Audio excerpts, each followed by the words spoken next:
Praise the lord. దేవునికి మహిమ కలుగును గాక. అందరూ బాగున్నారా? ఈరోజు దేవుడు మనకిచ్చిన వాగ్దానము రండి కలిసి ధ్యానించుకుందాం.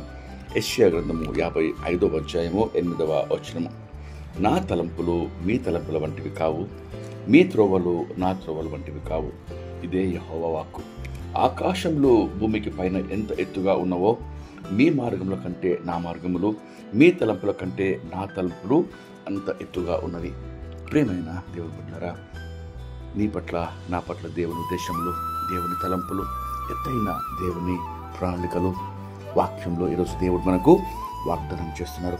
నిజమే, అనేక సార్లు మన సొంత తలంపులతో, సొంత ఆలోచనలతో పరిగెడుతూ ఉంటాం. సామెతలు 14:12లో స్పష్టంగా దేవుని వాక్యం ఈ రీతిగా రాయబడి ఉన్నది. ఒకరిని ఎదుట సరి అయినదిగా కనబడు మార్గము కలదు, కానీ అది తుదకు మరణానికి, నాశనానికి దారితీయను. నిజమే, మన సొంత ఆలోచనలు, సొంత తలంపులు, మనము తీసుకునే నిర్ణయాలు అవి సరైనవి కాకపోవచ్చు. మనల్ని నాశనానికి, మరణానికి దారితీయవచ్చు, లేక నష్టాలకు దారితీయవచ్చు. కానీ దేవుని తలంపులు నీ పట్ల ఎంతో ఉన్నతంగా ఉన్నాయని వాక్యం సెలవిస్తుంది. ఇర్మియా గ్రంథము 29వ అధ్యాయము 11వ వచనంలో ఈ రీతిగా వ్రాయబడి ఉన్నది. నేను మిమ్మల్ని గురించి ఉద్దేశించే సంగతులను నేను ఎరుగుదును. రాబో కాలమందు మీకు నిరీక్షణ కలుగునట్లు అవి సమాధానకరమైన ఉద్దేశములే కానీ హానికరమైనవి కావు. ఇదే యెహోవా వాక్కు.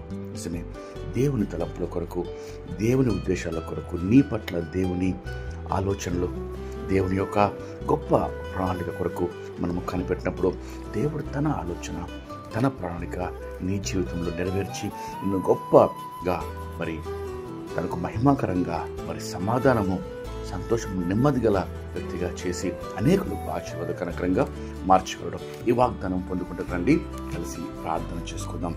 ప్రార్థన. మహాపరిశుద్ధమైన మా ప్రేమ పరలోకపు తండ్రి, మీరు ఇచ్చిన శ్రేష్టమైన వాగ్దానంకై మీకెంతో స్తోత్రం చెల్లిస్తున్నామయ్యా. ప్రభా, నా తలంపులు మీ తలంపుల వంటివి కావు, మీ త్రోవలు నా త్రోవల వంటివి కావు అని మీరు వాక్యంలో సెలవిస్తారు. ఆకాశము కంట ఉన్నతముగా ప్రభా మాపై మీ తలంపులు ఉన్నాయి ప్రభా. కాబట్టి మీకు ఎంతో స్తోత్రం చెల్లిస్తున్నాం దేవా. మీ తలంపులు ఎరుగుటకు, మీ ఆలోచనలో మా పట్ల మేము తెలుసుకుంటకు మాకు జ్ఞాన హృదయము దయచేయమని వేడుకొచ్చున్నాం దేవా.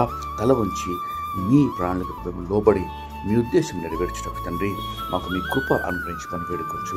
మేమంతటి కావాల్సిన కృప, కాపుదల, భద్రత ప్రార్థనలో ఏకీపించిన బిడ్డలందరికీ అనుగ్రహించమని యేసుక్రీస్తు నామములో వేడుకొచ్చి ప్రార్థిస్తున్నాం తండ్రి. ఆమేన్. దేవుడు మనం దీవించును గాక.